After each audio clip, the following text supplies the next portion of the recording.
안녕하십니까? 자유여행 정보 제공 유튜브 길을 따라 걷다입니다. 이번 영상에서는 샌프란시스코 이야기 두 번째 시리즈로 주요 테마별 설명입니다. 우선 7개의 테마에 대하여 좀 더 상세하게 설명드리겠습니다. 전체 테마는 28개를 선정하였습니다. 다른 도시와 달리 샌프란시스코는 참 많은 테마를 가진 아주 다양한 도시라는 것을 알 수 있습니다. 시작 전에 영상 하단에 있는 댓글내의 푸른색 링크를 누르시면 샌프란시스코를 배경으로 한 영화 혹성 탈출의 일부를 볼 수 있습니다. 금문교의 웅장한 모습을 상상해 보시기 바랍니다. 가이드 없이 떠난 여러분의 자유여행에 이 영상이 작은아마 필수품이 되기를 기원합니다. 자, 이제 시작하겠습니다. 1.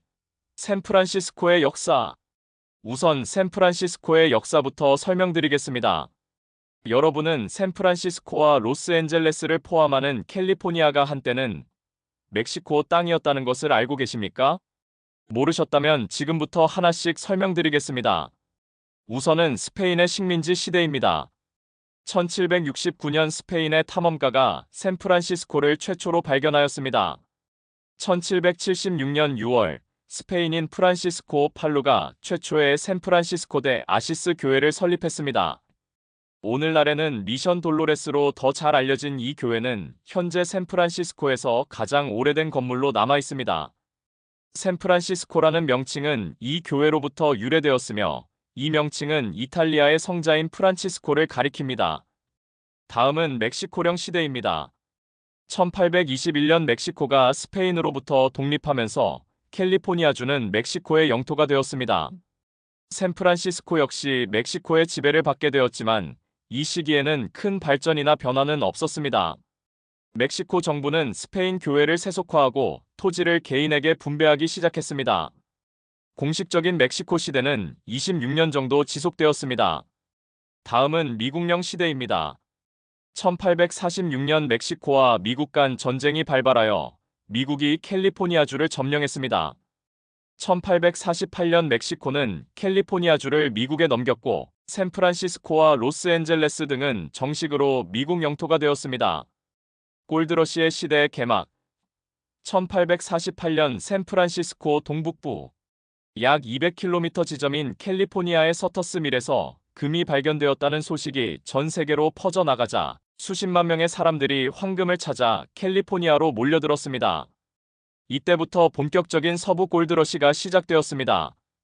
1849년 캘리포니아 골드러시 당시에 금을 찾기 위해 캘리포니아로 몰려든 사람을 가리켜 40-9ers, 즉 49사람들이라고 불렸습니다. 샌프란시스코는 금광으로 가는 가장 중요한 관문이자 항구 도시였습니다. 전 세계에서 배들이 샌프란시스코만으로 밀려들었고 도시는 몇 년 만에 인구가 폭발적으로 증가하며 무질서 속에서도 상업과 서비스업이 급격히 발달했습니다.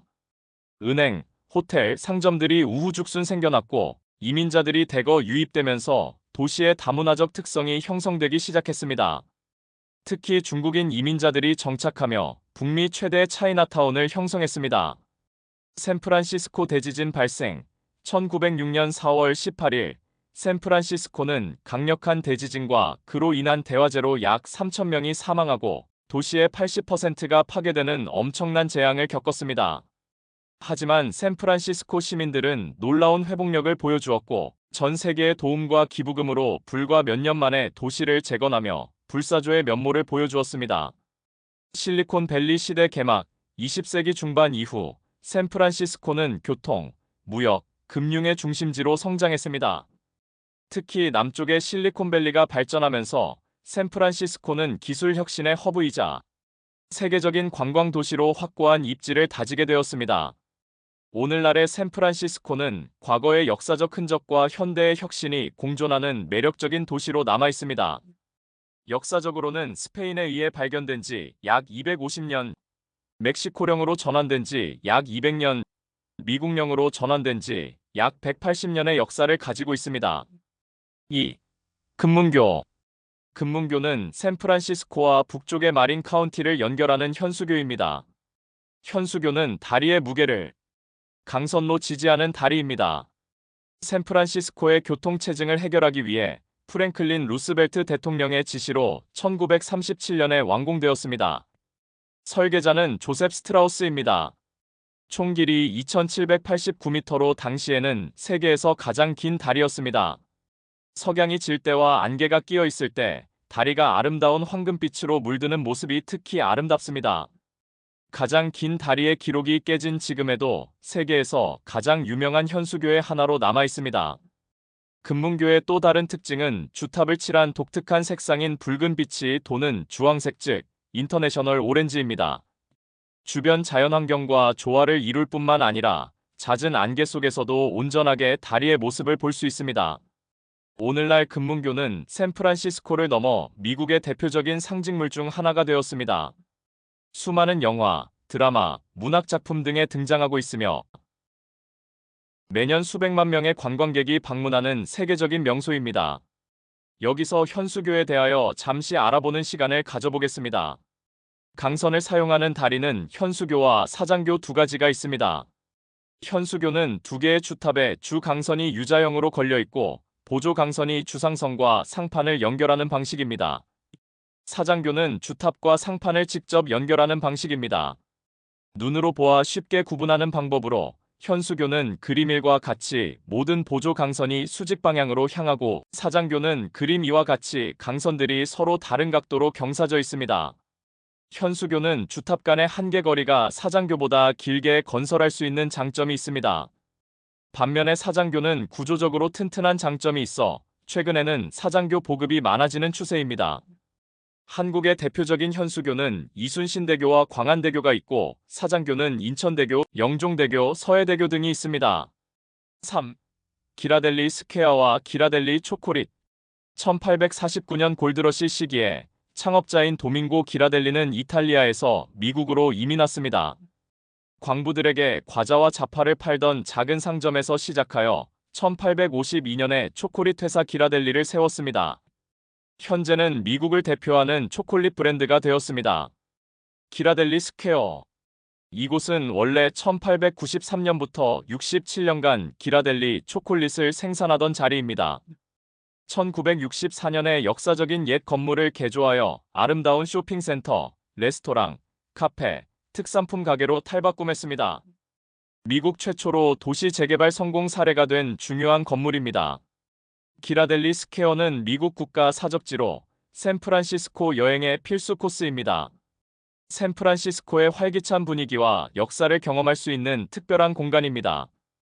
기라델리 초콜릿 170년이 넘는 역사를 자랑하는 기라델리 초콜릿은 샌프란시스코의 역사와 문화를 느낄 수 있는 미국의 프리미엄 초콜릿입니다. 기라델리는 빈투바, 즉 카카오 콩에서 초콜릿까지 모든 생산 공정을 직접 관여하는 방식으로 카카오 콩을 직접 수입하고 모든 제조 공정을 자체적으로 관리하여 고품질의 초콜릿을 만드는 것이 특징입니다. 부연하면 카카오 콩의 선택, 로스팅, 그라인딩, 반죽, 성형에 이르는 모든 공정을 자체적으로 수행하여 부드럽고 풍미가 가득한 초콜릿 맛이 특징입니다. 기라델리 스퀘어에 왔다면 따뜻한 하퍼지 선대를 꼭 맛보십시오. 하퍼지 선대는 초콜릿으로 만든 뜨거운 시럽을 아이스크림 위에 듬뿍 뿌린 것으로 이 디저트는 샌프란시스코의 상징과도 같습니다. 이 외에도 다양한 초콜릿 음료와 디저트가 준비되어 있습니다. 그리고 다양한 종류의 기라델리 초콜릿 중에서 스퀘어 초콜릿을 맛보고 한정판이나 특별한 패키지의 제품도 만나보시기 바랍니다. 그리고 매장에 들어서면 따뜻한 환대와 함께 무료 초콜릿 샘플을 받을 수 있어 방문객들에게 큰 즐거움을 선사합니다. 4. 블루보틀 커피. 블루보틀 커피는 단순한 커피 전문점을 넘어 커피계의 애플이라고 불릴 정도로 고품격 커피 경험을 추구하는 브랜드입니다. 특히 샌프란시스코에서 시작된 만큼 샌프란시스코 여행객들에게는 더욱 특별한 의미를 가지고 있습니다. 블루보틀 커피는 무엇이 특별한가요? 제3의 물결 커피의 선두주자 블루보틀은 커피의 맛과 향을 최대한 끌어내는 제3의 물결 커피를 대표하는 브랜드입니다. 제3의 물결 커피란 원두의 품질, 로스팅, 추출 방식에 초점을 맞춘 커피입니다. 구체적으로는 다음과 같은 세 가지 원칙을 고수합니다. 1. 생두는 2주 이내에 로스팅합니다. 2. 콩은 로스팅한 후 48시간 이내에 사용합니다. 3. 커피는 반드시 핸드 드립으로 내립니다. 블루보틀 커피 매장은 군더더기 없이 깔끔하고 세련된 인테리어로 유명합니다. 또한 복잡한 메뉴판 대신 몇 가지 핵심 메뉴에 집중하도록 하였습니다. 바리스타와 고객이 직접 대화하며 소통할 수 있는 공간으로 구성하는 것을 특징으로 합니다. 주문과 동시에 바리스타가 정성스럽게 한 잔 한 잔 핸드 드립으로 커피를 내려줍니다. 짧게는 5분에서 10분 이상 걸릴 수 있지만 그 기다림의 가치를 충분히 느낄 수 있습니다. 블루보틀의 진수를 느끼고 싶다면 그날의 싱글 오리진 드립 커피를 주문해 보십시오. 원두의 특징을 가장 잘 살려낸 깔끔한 맛을 경험할 수 있습니다. 뉴올리언스 아이스 커피는 치커리가 블렌딩된 차가운 콜드 브루 커피에 우유와 설탕이 들어가서 부드럽고 달콤한 맛이 특징입니다. 블루보틀을 처음 접하는 분들도 맛있게 즐길 수 있는 인기 메뉴입니다. 우유와 커피의 완벽한 조화를 이루는 라떼나 카푸치노도 훌륭합니다. 로스팅 현장의 방문, 샌프란시스코 페리 빌딩 등 일부 매장에서는 직접 로스팅하는 모습을 볼 수 있습니다. 커피가 만들어지는 과정을 눈으로 확인하는 것은 또 다른 즐거움입니다. 블루보틀은 패스트푸드처럼 빠르게 커피를 제공하는 곳이 아닙니다. 바리스타가 한 잔 한 잔 정성껏 커피를 내리는 시간을 존중하고 그동안 커피 향을 음미하며 여유를 즐기는 것이 중요합니다. 급하게 테이크아웃하기보다는 잠시 앉아 분위기를 느껴보세요. 주요 매장을 소개하면 첫 번째로 페리 빌딩점은 샌프란시스코의 랜드마크인 페리 빌딩 내부에 위치하여 활기찬 시장 분위기 속에서 커피를 즐길 수 있으며 로스팅 시설도 일부 볼 수 있습니다. 통유리로 된 공간에서 바다를 바라보며 커피를 마시는 경험도 좋습니다. 두 번째로 헤이즈 밸리점은 블루보틀 1호점으로 작은 키오스크 형태의 매장입니다. 블루보틀의 시작을 기념하는 상징적인 매장으로 작은 공간이지만 커피에 대한 진정성을 느낄 수 있습니다. 5. 바다 사자. 샌프란시스코 피셔맨스 워프를 방문했다면 가장 눈에 띄는 명물 중 하나는 바로 수많은 바다 사자들입니다.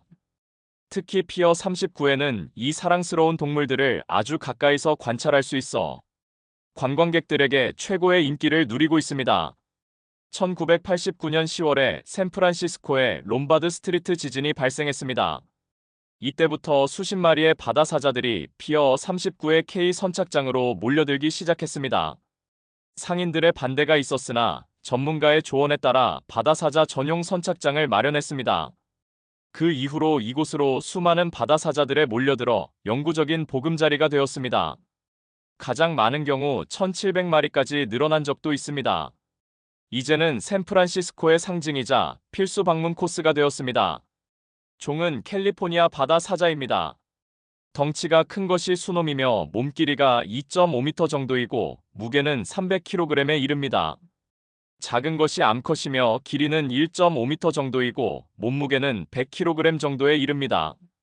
겨울철에 가장 많은 바다 사자를 볼 수 있으며 여름철에는 수컷이 번식지로 떠나 개체수가 가장 줄어듭니다. 참고로 바다 사자는 지능이 높고 사회성이 강한 해양성 포유류로 사람과의 교감이 가능하고 해양 생태계가 건강하다는 것을 보여주는 중요한 생물입니다. 시끄러운 소리와 독특한 냄새, K 선착장에 가까워질수록 바다 사자들의 우렁찬 울음소리가 들려오고 특유의 바다 냄새가 진동합니다. 피어 39는 자연과 도시가 공존하는 특별한 장소로 인정받고 있습니다. 6. 알카트라즈 감옥. 샌프란시스코만 한가운데 외롭게 떠있는 작은 섬 알카트라즈는 한때 미국에서 가장 악명 높은 연방 교도소가 있던 곳입니다. 더 록이라는 별명으로 불리기도 했던 이곳은 수많은 전설과 탈옥 시도로 가득한 역사를 지니고 있으며 현재는 샌프란시스코를 방문하는 관광객들에게 가장 인기 있는 명소 중 하나입니다. 1. 알카트라즈는 왜 악명 높았을까요? 알카트라즈는 주변을 둘러싼 차가운 태평양의 거센 조류와 상어가 가득한 바다, 그리고 섬 자체의 삼엄한 경비 덕분에 탈옥 불가능한 감옥으로 여겨졌습니다. 1934년부터 1963년까지 연방 교도소로 운영되는 동안 마피아 수장 알 카포네, 조지 머신건, 켈리 로버트, 스트라우드 버드맨 등 미국 역사상 가장 위험하고 유명한 범죄자들이 수감되었습니다. 2. 가장 유명한 탈옥을 시도했던 프랭크 모리스와 에즈카반 3인방을 소개해드리겠습니다. 알카트라즈에서 공식적으로 성공한 탈옥은 없다고 알려져 있지만 가장 유명한 탈옥 시도는 1962년 6월 11일 밤에 일어났습니다. 프랭크 모리스와 존, 클라렌스 앵글린 형제는 수개월에 걸쳐 숟가락과 손톱깎이 등으로 벽을 파고 인형 머리를 만들어 간수들을 속인 뒤 감옥을 탈출했습니다. 이들은 감옥에서 만든 뗏목을 타고 바다로 나갔지만 이후 시신이나 생존 흔적이 발견되지 않아 탈옥 성공 또는 탈옥 실패 후 익사에 대한 논란이 현재까지 이어지고 있습니다. 이 이야기는 클린트 이스트우드 주연의 영화 알카트라즈 탈출의 소재가 되기도 했습니다. 알카트라즈를 배경으로 한 또 다른 영화로는 90년대 최고의 액션 영화의 하나로 꼽히는 쇼 코너리와 니콜라스 케이지 주연의 더록이 있습니다. 아름다운 경관, 섬 내부를 둘러보는 것도 흥미롭지만 알카트라즈 섬에서는 샌프란시스코 스카이라인, 골든게이트 브리지, 그리고 베이 브리지의 환상적인 전경을 감상할 수 있습니다. 특히 석양 무렵이나 야경 투어는 더욱 특별한 경험을 제공합니다. 알카트라즈는 샌프란시스코 여행에서 절대 놓쳐서는 안 될 독특하고 매력적인 경험을 선사할 것입니다. 관광에 필요한 순수 소요 시간은 2 내지 3시간이 걸리나 준비 시간까지 고려하면 더 많은 시간이 필요합니다. 7. 샌프란시스코 대지진. 샌프란시스코는 아름다운 도시지만 동시에 지진 활동이 활발한 환태평양 불의 고리 화산대에 위치해 있습니다. 특히 1906년 발생했던 대지진은 도시의 역사를 송두리째 바꾼 충격적인 사건이자 현재 샌프란시스코의 모습을 이해하는 데 중요한 사건이 됩니다. 1. 1906년 샌프란시스코 대지진. 1906년 4월 18일 새벽 5시 12분 샌프란시스코에서 규모 약 7.9로 추정되는 강력한 지진이 발생하였습니다. 이 지진은 캘리포니아 북부의 샌 안드레아스 단층을 따라 발생했습니다. 직접적 피해는 건물 붕괴로 즉각적으로 발생했지만 훨씬 더 큰 피해는 지진 직후 발생한 화재였습니다. 지진으로 인해 가스관과 수도관이 파열되면서 곳곳에서 불이 났고 파괴된 수도관 때문에 소방관들이 진압에 어려움을 겪으면서 며칠 동안 도시 전체를 집어삼키는 대화재로 번졌습니다. 인명피해로 공식적인 사망자는 3,000명 이상으로 추정되지만 실제로는 훨씬 더 많았을 것으로 예상됩니다. 당시 이재민 수는 22만 5천 명 이상이었습니다. 재산 피해는 도시의 약 80%가 파괴되었고 대부분의 주거지와 상업지구가 잿더미로 변했습니다. 현대 역사상 가장 큰 자연재해 중 하나로 기록됩니다. 2. 대지진 이후 샌프란시스코의 재건과 변화. 샌프란시스코 시민들은 엄청난 피해에도 불구하고 놀라운 회복력을 보여주었습니다.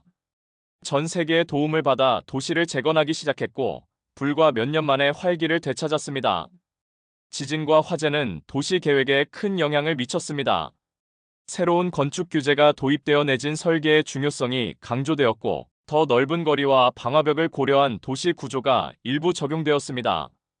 그리고 재건 과정에서 일자리를 찾아 많은 이민자들이 유입되어 인구가 증가하였습니다.